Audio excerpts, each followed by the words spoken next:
Ralph Waldo Emerson. Ralph Waldo Emerson, May 25, 1803, April 27, 1882, was an American essayist, lecturer, philosopher, and poet who led the Transcendentalist movement of the mid-19th century. He was seen as a champion of individualism and a prescient critic of the countervailing pressures of society, and he disseminated his thoughts through dozens of published essays and more than 1,500 public lectures across the United States. Emerson gradually moved away from the religious and social beliefs of his contemporaries, formulating and expressing the philosophy of transcendentalism in his 1836 essay Nature. Following this work, he gave a speech entitled The American Scholar in 1837, which Oliver Wendell Holmes Sr. considered to be America's intellectual declaration of independence. Emerson wrote most of his important essays as lectures first and then revised them for print. His first two collections of Essays, First Series, 1841, and Essays, Second Series, 1844, represent the core of his thinking. They include the well-known essays Self-Reliance, The Oversoul, Circles, The Poet, and Experience.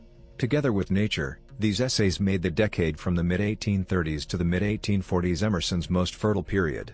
Emerson wrote on a number of subjects, never espousing fixed philosophical tenets, but developing certain ideas such as individuality, freedom, the ability for mankind to realize almost anything, and the relationship between the soul and the surrounding world. Emerson's Nature was more philosophical than naturalistic. Philosophically considered, the universe is composed of nature and the soul. Emerson is one of several figures who took a more pantheist or pandeist approach by rejecting views of God as separate from the world. He remains among the linchpins of the American Romantic movement, and his work has greatly influenced the thinkers, writers and poets that followed him. In all my lectures, he wrote, I have taught one doctrine, namely, the infinitude of the private man. Emerson is also well known as a mentor and friend of Henry David Thoreau, a fellow transcendentalist. Early life, family, and education. Emerson was born in Boston, Massachusetts, on May 25, 1803, a son of Ruth Haskins and the Reverend William Emerson, a Unitarian minister. He was named after his mother's brother Ralph and his father's great-grandmother Rebecca Waldo. Ralph Waldo was the second of 5 sons who survived into adulthood. The others were William, Edward, Robert Bulkeley, and Charles. 3 other children, Phoebe, John Clark, and Mary Caroline, died in childhood. Emerson was entirely of English ancestry, and his family had been in New England since the early colonial period. Emerson's father died from stomach cancer on May 12, 1811, less than 2 weeks before Emerson's 8th birthday. Emerson was raised by his mother, with the help of the other women in the family. His Aunt Mary Moody Emerson in particular had a profound effect on him. She lived with the family off and on and maintained a constant correspondence with Emerson until her death in 1863. Emerson's formal schooling began at the Boston Latin School in 1812, when he was 9. In October 1817, at age 14, Emerson went to Harvard College and was appointed freshman messenger for the president, requiring Emerson to fetch delinquent students and send messages to faculty. Midway through his junior year, Emerson began keeping a list of books he had read and started a journal in a series of notebooks that would be called Wide World. He took outside jobs to cover his school expenses, including as a waiter for the Junior Commons and as an occasional teacher working with his Uncle Samuel and Aunt Sarah Ripley in Waltham, Massachusetts. By his senior year, Emerson decided to go by his middle name, Waldo. Emerson served as class poet. As was custom, he presented an original poem on Harvard's Class Day, a month before his official graduation on August 29, 1821, when he was 18. He did not stand out as a student and graduated in the exact middle of his class of 59 people. In 1826, faced with poor health, Emerson went to seek a warmer climate. He first went to Charleston, South Carolina, but found the weather was still too cold. He then went farther south, to St. Augustine, Florida, where he took long walks on the beach and began writing poetry. While in St. Augustine he made the acquaintance of Prince Achille Murat, the nephew of Napoleon Bonaparte. Murat was 2 years his senior. They became good friends and enjoyed each other's company. The two engaged in enlightening discussions of religion, society, philosophy, and government. Emerson considered Murat an important figure in his intellectual education. While in St. Augustine, Emerson had his first encounter with slavery. At one point, he attended a meeting of the Bible Society while a slave auction was taking place in the yard outside. He wrote, "One ear therefore heard the glad tidings of great joy, whilst the other was regaled with going, gentlemen, going." Early career.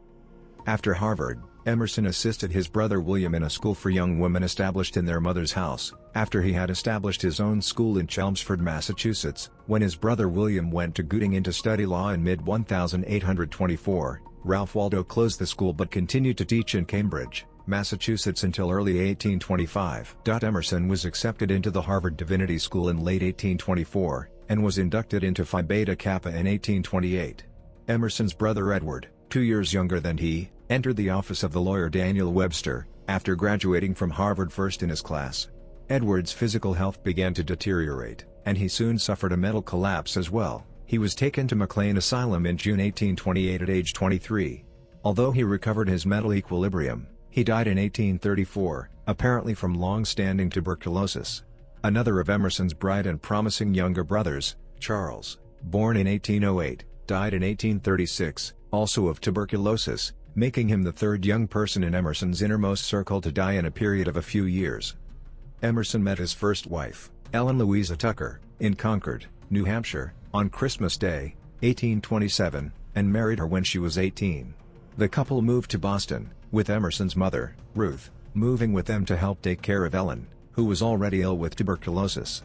Less than 2 years later, on February 8, 1831, Ellen died, at the age of 20, after uttering her last words, "I have not forgotten the peace and joy." Emerson was heavily affected by her death and visited her grave in Roxbury daily. In a journal entry dated March 29, 1832, he wrote, "I visited Ellen's tomb and opened the coffin." Boston's Second Church invited Emerson to serve as its junior pastor, and he was ordained on January 11, 1829. His initial salary was $1,200 a year, increasing to $1,400 in July, but with his church role he took on other responsibilities. He was the chaplain of the Massachusetts legislature and a member of the Boston School Committee. His church activities kept him busy, though during this period, facing the imminent death of his wife, he began to doubt his own beliefs. After his wife's death, he began to disagree with the church's methods, writing in his journal in June 1832, "I have sometimes thought that, in order to be a good minister, it was necessary to leave the ministry. The profession is antiquated. In an altered age, we worship in the dead forms of our forefathers." His disagreements with church officials over the administration of the communion service and misgivings about public prayer eventually led to his resignation in 1832. As he wrote, "This mode of commemorating Christ is not suitable to me. That is reason enough why I should abandon it." As one Emerson scholar has pointed out, doffing the decent black of the pastor, he was free to choose the gown of the lecturer and teacher, of the thinker, not confined within the limits of an institution or a tradition. Emerson toured Europe in 1833 and later wrote of his travels in English traits, 1856. He left aboard the brig Jasper on Christmas Day, 1832, sailing first to Malta. During his European trip, he spent several months in Italy, visiting Rome, Florence, and Venice, among other cities. When in Rome, he met with John Stuart Mill, who gave him a letter of recommendation to meet Thomas Carlyle. He went to Switzerland, and had to be dragged by fellow passengers to visit Voltaire's home in Ferney, protesting all the way upon the unworthiness of his memory. He then went on to Paris, a loud modern New York of a place, where he visited the Jardin des Plantes. He was greatly moved by the organization of plants according to Jussieu's system of classification, and the way all such objects were related and connected. As Robert D. Richardson says, Emerson's moment of insight into the interconnectedness of things in the Jardin des Plantes was a moment of almost visionary intensity that pointed him away from theology and toward science. Moving north to England, Emerson met William Wordsworth, Samuel Taylor Coleridge, and Thomas Carlyle.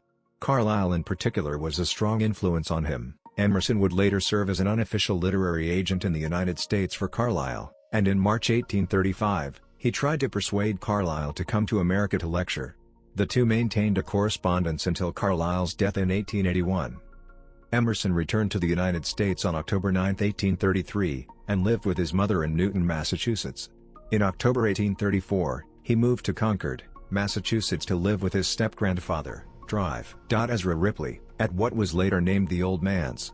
Seeing the budding Lyceum movement, which provided lectures on all sorts of topics, Emerson saw a possible career as a lecturer. On November 5, 1833, he made the first of what would eventually be some 1,500 lectures, The Uses of Natural History, in Boston. This was an expanded account of his experience in Paris. In this lecture, he set out some of his important beliefs and the ideas he would later develop in his first published essay, Nature. On January 24, 1835, Emerson wrote a letter to Lydia Jackson proposing marriage. Her acceptance reached him by mail on the 28th. In July 1835, he bought a house on the Cambridge and Concord Turnpike in Concord, Massachusetts, which he named Bush. It is now open to the public as the Ralph Waldo Emerson House. Emerson quickly became one of the leading citizens in the town.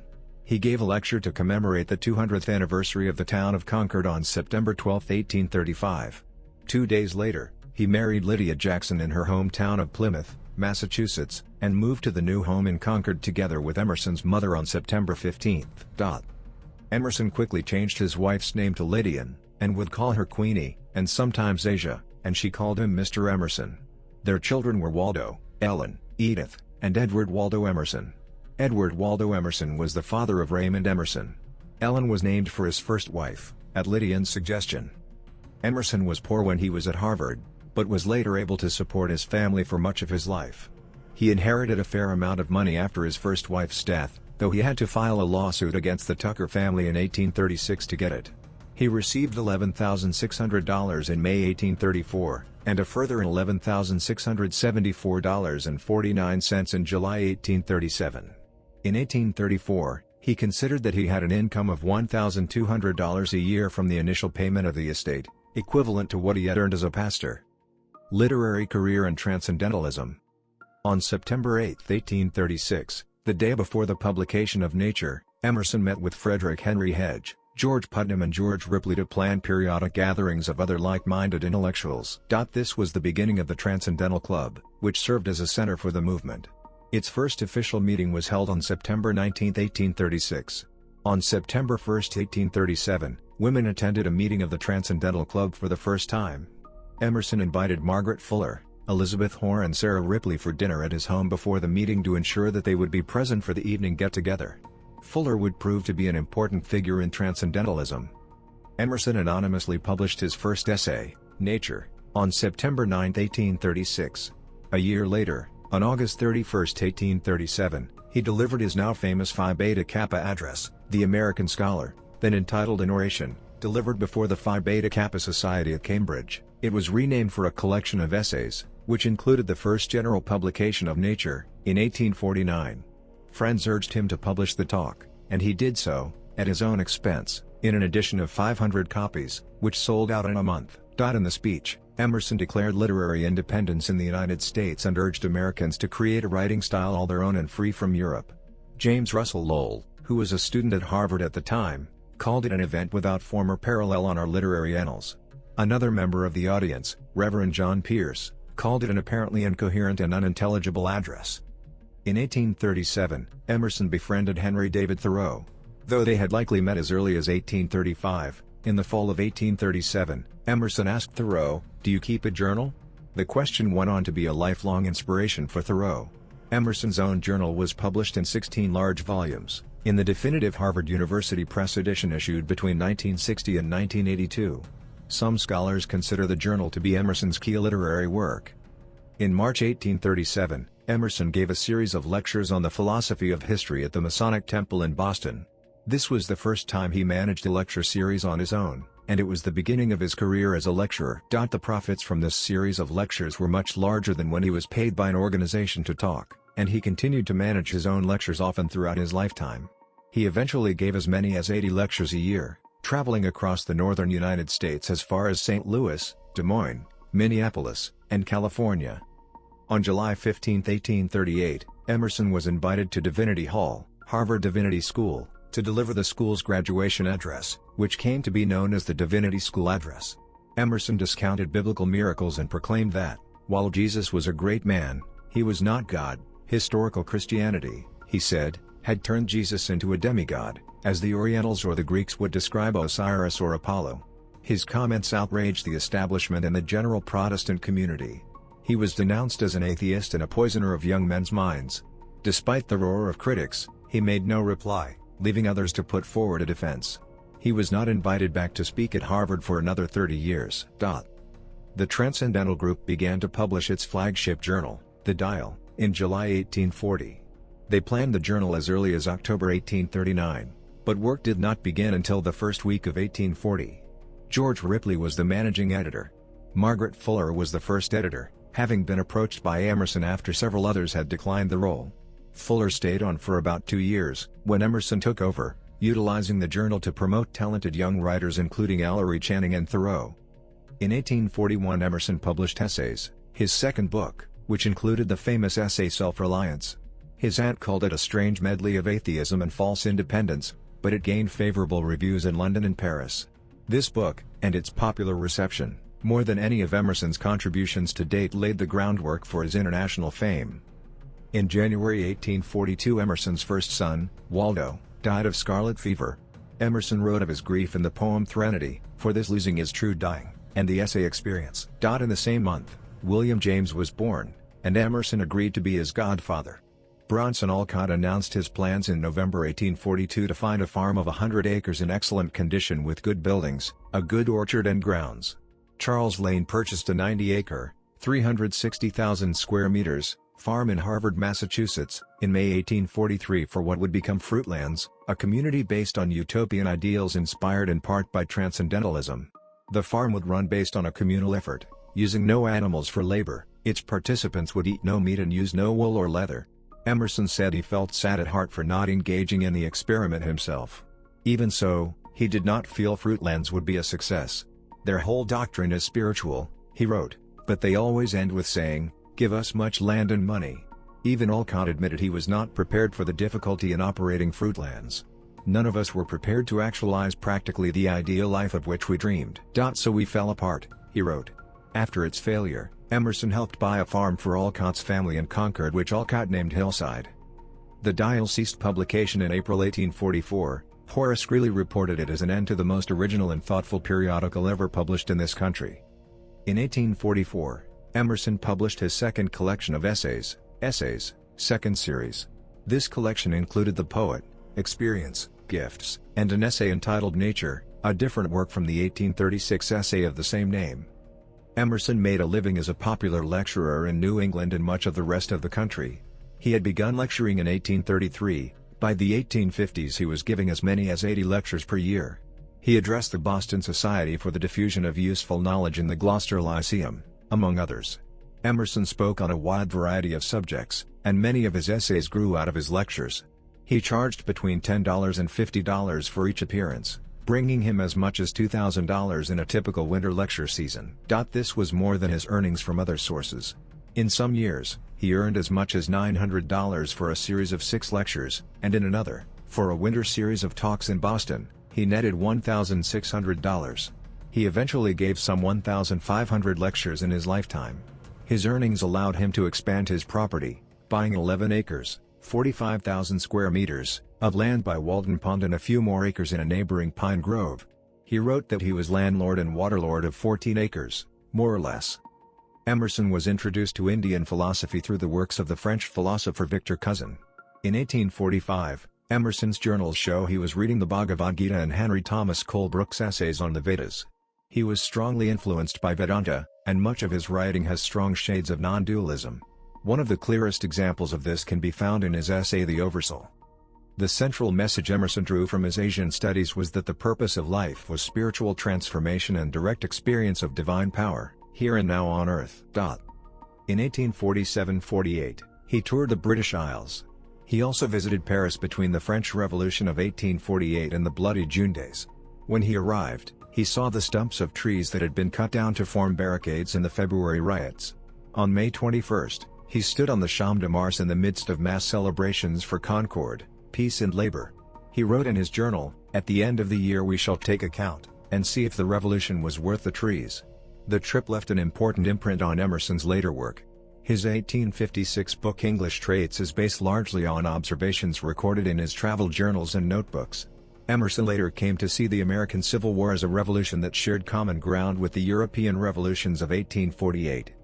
In a speech in Concord, Massachusetts on May 3, 1851, Emerson denounced the Fugitive Slave Act. That summer, he wrote in his diary, in February 1852 Emerson and James Freeman Clarke and William Henry Channing edited an edition of the works and letters of Margaret Fuller, who had died in 1850. Within a week of her death, her New York editor, Horace Greeley, suggested to Emerson that a biography of Fuller, to be called Margaret and Her Friends, Be prepared quickly before the interest excited by her sad decease has passed away. Published under the title The Memoirs of Margaret Fuller Ouseley, Fuller's words were heavily censored or rewritten. The three editors were not concerned about accuracy. They believed public interest in Fuller was temporary and that she would not survive as a historical figure. Even so, it was the best-selling biography of the decade and went through 13 editions before the end of the century. Walt Whitman published the innovative poetry collection Leaves of Grass in 1855 and sent a copy to Emerson for his opinion. Emerson responded positively, sending Whitman a flattering 5-page letter in response. Emerson's approval helped the first edition of Leaves of Grass stir up significant interest and convinced Whitman to issue a second edition shortly thereafter. This edition quoted a phrase from Emerson's letter, printed in gold leaf on the cover, "I greet you at the beginning of a great career." Emerson took offense that this letter was made public and later was more critical of the work. Philosopher's Camp at Follansbee Pond, Adirondacks. Ralph Waldo Emerson, in the summer of 1858, would venture into the great wilderness of upstate New York. Joining him were 9 of the most illustrious intellectuals ever to camp out in the Adirondacks to connect with nature: Louis Agassiz, James Russell Lowell, John Holmes, Horatio Woodman, Ebenezer Rockwell Hoare, Jeffries Wyman, Estes Howe, Amos Binney, and William James Stillman. Invited, but unable to make the trip for diverse reasons, were Oliver Wendell Holmes, Henry Wadsworth Longfellow, and Charles Eliot Norton, all members of the Saturday Club, Boston, Massachusetts. This social club was mostly a literary membership that met the last Saturday of the month at the Boston Parker House Hotel, Omni Parker House.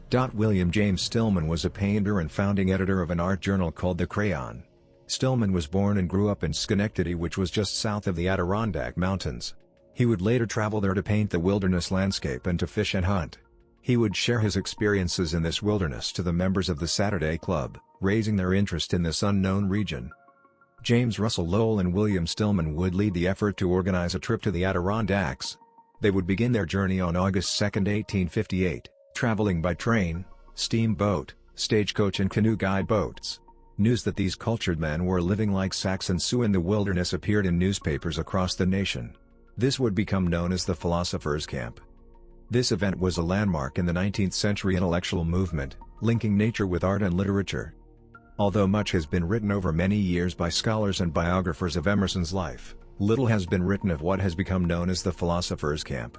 Yet, his epic poem Adirondack reads like a journal of his day-to-day detailed description of adventures in the wilderness with his fellow members of the Saturday Club.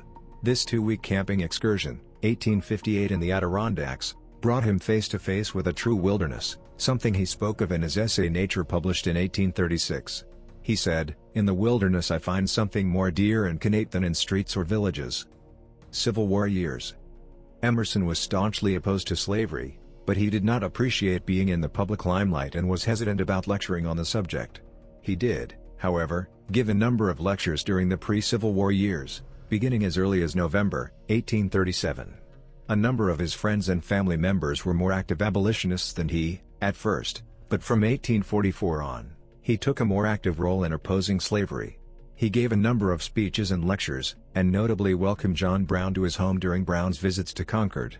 He voted for Abraham Lincoln in 1860, but Emerson was disappointed that Lincoln was more concerned about preserving the Union than eliminating slavery outright. Once the American Civil War broke out, Emerson made it clear that he believed in immediate emancipation of the slaves. Around this time, in 1860, Emerson published The Conduct of Life, his 7th collection of essays. In this book, Emerson grappled with some of the thorniest issues of the moment, and his experience in the abolition ranks is a telling influence in his conclusions. In these essays, Emerson strongly embraced the idea of war as a means of national rebirth, civil war, national bankruptcy, or revolution, more rich in the central tones than languid years of prosperity. Emerson visited Washington, D.C., at the end of January 1862. He gave a public lecture at the Smithsonian on January 31, 1862, and declared, "The South calls slavery an institution, I call it destitution. Emancipation is the demand of civilization." The next day, February 1, his friend Charles Sumner took him to meet Lincoln at the White House. Lincoln was familiar with Emerson's work, having previously seen him lecture. Emerson's misgivings about Lincoln began to soften after this meeting. In 1865, he spoke at a memorial service held for Lincoln in Concord, Old as history is, and manifold as are its tragedies, I doubt if any death has caused so much pain as this has caused, or will have caused, on its announcement. Emerson also met a number of high-ranking government officials, including Salmon P. Chase, the Secretary of the Treasury, Edward Bates, the Attorney General, Edwin M. Stanton, the Secretary of War, Gideon Welles, the Secretary of the Navy, and William Seward, the Secretary of State. On May 6, 1862, Emerson's protege Henry David Thoreau died of tuberculosis at the age of 44. Emerson delivered his eulogy. He often referred to Thoreau as his best friend, despite a falling out that began in 1849 after Thoreau published A Week on the Concord and Merrimack Rivers. Another friend, Nathaniel Hawthorne, died 2 years after Thoreau, in 1864. Emerson served as a pallbearer when Hawthorne was buried in Concord, as Emerson wrote, "in a pomp of sunshine and verdure." He was elected a Fellow of the American Academy of Arts and Sciences in 1864. Final years and death. Starting in 1867, Emerson's health began declining. He wrote much less in his journals. Beginning as early as the summer of 1871 or in the spring of 1872, he started experiencing memory problems and suffered from aphasia. By the end of the decade, he forgot his own name at times and, when anyone asked how he felt, he responded, "Quite well, I have lost my mental faculties, but am perfectly well." In the spring of 1871, Emerson took a trip on the Transcontinental Railroad, barely 2 years after its completion. Along the way and in California he met a number of dignitaries, including Brigham Young during a stopover in Salt Lake City.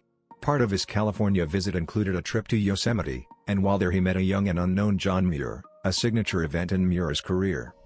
Emerson's Concord home caught fire on July 24, 1872. He called for help from neighbors and, giving up on putting out the flames, all attempted to save as many objects as possible. The fire was put out by Ephraim Bull Jr., the one-armed son of Ephraim Wales Bull. Donations were collected by friends to help the Emersons rebuild, including $5,000 gathered by Francis Cabot Lowell, another $10,000 collected by LeBaron Russell Briggs, and a personal donation of $1,000 from George Bancroft. Support for shelter was offered as well, though the Emersons ended up staying with family at the Old Manse. Invitations came from Anne Lynch Bada, James Elliott Cabot, James Thomas Fields, and Annie Adams Fields. The fire marked an end to Emerson's serious lecturing career. From then on, he would lecture only on special occasions and only in front of familiar audiences. While the house was being rebuilt, Emerson took a trip to England, continental Europe, and Egypt. He left on October 23, 1872, along with his daughter Ellen while his wife Lydian spent time at the Old Manse and with friends. Emerson and his daughter Ellen returned to the United States on the ship Olympus along with friend Charles Eliot Norton on April 15, 1873. Emerson's return to Concord was celebrated by the town and school was cancelled that day. In late 1874, Emerson published an anthology of poetry called Parnassus, which included poems by Annaladies Ybarboe, Julia Caroline Dorr, Jean Ingelow, Lucy Larcom, Jones Very, as well as Thoreau and several others. The anthology was originally prepared as early as the fall of 1871 but was delayed when the publishers asked for revisions. The problems with his memory had become embarrassing to Emerson and he ceased his public appearances by 1879. As Holmes wrote, Emerson is afraid to trust himself in society much, on account of the failure of his memory and the great difficulty he finds in getting the words he wants. It is painful to witness his embarrassment at times. On April 21, 1882, Emerson was found to be suffering from pneumonia. He died 6 days later. Emerson is buried in Sleepy Hollow Cemetery, Concord, Massachusetts. He was placed in his coffin wearing a white robe given by the American sculptor Daniel Chester French. Lifestyle and beliefs. Emerson's religious views were often considered radical at the time. He believed that all things are connected to God and, therefore, all things are divine. Critics believed that Emerson was removing the central God figure. As Henry Ware Jr. said, Emerson was in danger of taking away the Father of the universe and leaving but a company of children in an orphan asylum. Emerson was partly influenced by German philosophy and biblical criticism. His views, the basis of transcendentalism, suggested that God does not have to reveal the truth but that the truth could be intuitively experienced directly from nature. When asked his religious belief, Emerson stated, "I am more of a Quaker than anything else. I believe in the still, small voice, and that voice is Christ within us." Emerson did not become an ardent abolitionist until 1844, though his journals show he was concerned with slavery beginning in his youth, even dreaming about helping to free slaves. In June 1856, shortly after Charles Sumner, a United States senator, was beaten for his staunch abolitionist views, Emerson lamented that he himself was not as committed to the cause. He wrote, "There are men who as soon as they are born take a beeline to the axe of the Inquisitor. Wonderful the way in which we are saved by this unfailing supply of the moral element." After Sumner's attack, Emerson began to speak out about slavery. "I think we must get rid of slavery, or we must get rid of freedom," he said at a meeting at Concord that summer. Emerson used slavery as an example of a human injustice, especially in his role as a minister. In early 1838, provoked by the murder of an abolitionist publisher from Alton, Illinois named Elijah Parrish Lovejoy, Emerson gave his first public anti-slavery address. As he said, "It is but the other day that the brave Lovejoy gave his breast to the bullets of a mob, for the rights of free speech and opinion, and died when it was better not to live." John Quincy Adams said the mob murder of Lovejoy sent a shock as of any earthquake throughout this continent. However, Emerson maintained that reform would be achieved through moral agreement rather than by militant action. By August 1, 1844, at a lecture in Concord, he stated more clearly his support for the abolitionist movement. "We are indebted mainly to this movement, and to the continuers of it, for the popular discussion of every point of practical ethics." Emerson is often known as one of the most liberal democratic thinkers of his time who believed that through the democratic process, slavery should be abolished. While being an avid abolitionist who was known for his criticism of the legality of slavery, Emerson struggled with the implications of race.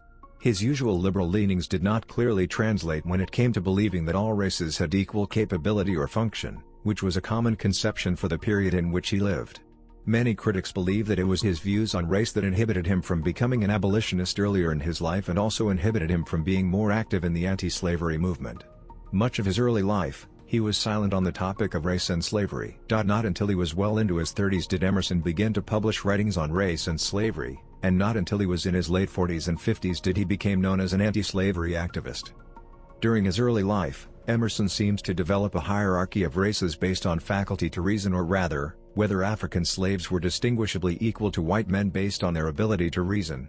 In a journal entry written in 1822, Emerson wrote about a personal observation: "It can hardly be true that the difference lies in the attribute of reason. I saw 10, 20, 100 large-lipped, low-browed black men in the streets who, except in the mere matter of language, did not exceed the sagacity of the elephant. Now is it true that these were created superior to this wise animal, and designed to control it? And in comparison with the highest orders of men, the Africans will stand so low as to make the difference which subsists between themselves and the sagacious beasts inconsiderable." As with many supporters of slavery, during his early years, Emerson seems to have thought that the faculties of African slaves were not equal to their white owners. But this belief in racial inferiorities did not make Emerson a supporter of slavery. Emerson wrote later that year that no ingenious sophistry can ever reconcile the unperverted mind to the pardon of slavery, nothing but tremendous familiarity, and the bias of private interest.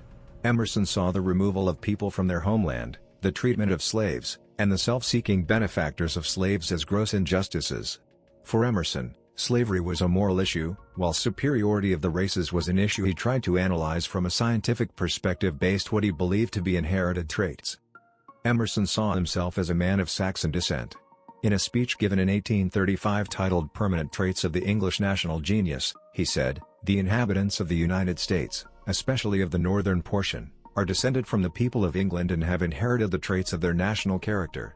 He saw direct ties between race based on national identity and the inherent nature of the human being. White Americans who were native-born in the United States and of English ancestry were categorized by him as a separate race, which he thought had a position of being superior to other nations.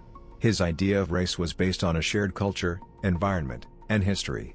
He believed that native-born Americans of English descent were superior to European immigrants, including the Irish, French, and Germans, and also as being superior to English people from England, whom he considered a close second and the only really comparable group.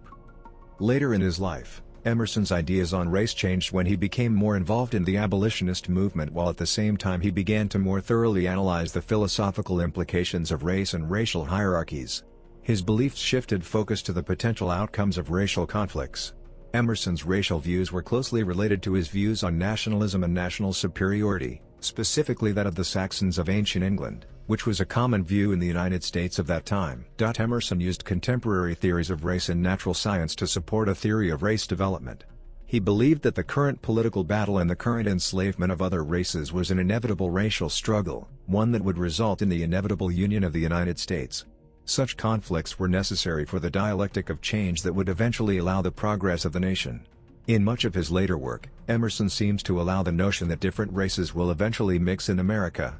This hybridization process would lead to a superior race that would be to the advantage of the superiority of the United States.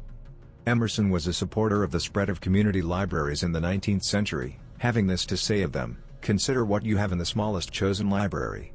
A company of the wisest and wittiest men that could be picked out of all civil countries, in 1,000 years, have set in best order the results of their learning and wisdom." Emerson may have had erotic thoughts about at least one man. During his early years at Harvard, he found himself attracted to a young freshman named Martin Gay, about whom he wrote sexually charged poetry. He also had a number of romantic interests in various women throughout his life, such as Anna Barker and Caroline Sturgis. Legacy. As a lecturer and orator, Emerson, nicknamed the Sage of Concord, became the leading voice of intellectual culture in the United States. James Russell Lowell, editor of the Atlantic Monthly and the North American Review, commented in his book My Study Windows, 1871, that Emerson was not only the most steadily attractive lecturer in America, but also one of the pioneers of the lecturing system. Herman Melville, who had met Emerson in 1849, originally thought he had a defect in the region of the heart and a self-conceit so intensely intellectual that at first one hesitates to call it by its right name, though he later admitted Emerson was a great man. Theodore Parker, a minister and transcendentalist, noted Emerson's ability to influence and inspire others. "The brilliant genius of Emerson rose in the winter nights, and hung over Boston, drawing the eyes of ingenuous young people to look up to that great new star, a beauty and a mystery, which charmed for the moment, while it gave also perennial inspiration, as it led them forward along new paths, and towards new hopes." Emerson's work not only influenced his contemporaries, such as Walt Whitman and Henry David Thoreau, but would continue to influence thinkers and writers in the United States and around the world down to the present. Notable thinkers who recognize Emerson's influence include Nietzsche and William James, Emerson's godson. There is little disagreement that Emerson was the most influential writer of 19th century America, though these days he is largely the concern of scholars. Walt Whitman, Henry David Thoreau and William James were all positive Emersonians, while Herman Melville, Nathaniel Hawthorne and Henry James were Emersonians in denial. While they set themselves in opposition to the sage, there was no escaping his influence. To T.S. Eliot, Emerson's essays were an encumbrance. Waldo the Sage was eclipsed from 1914 until 1965, when he returned to shine, after surviving in the work of major American poets like Robert Frost, Wallace Stevens, and Hart Crane. In his book The American Religion, Harold Bloom repeatedly refers to Emerson as the prophet of the American religion, which in the context of the book refers to indigenously American religions such as Mormonism and Christian Science, which arose largely in Emerson's lifetime, but also to mainline Protestant churches that Bloom says have become in the United States more Gnostic than their European counterparts. In the Western canon, Bloom compares Emerson to Michel de Montaigne. "The only equivalent reading experience that I know is to reread endlessly in the notebooks and journals of Ralph Waldo Emerson, the American version of Montaigne." Several of Emerson's poems were included in Bloom's The Best Poems of the English Language, although he wrote that none of the poems are as outstanding as the best of Emerson's essays, which Bloom listed as Self-Reliance, Circles, Experience, and nearly all of Conduct of Life.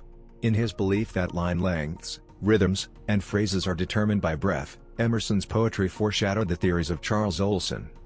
Namesakes. Selected works. Collections. Individual essays. Poems. Letters. Essays.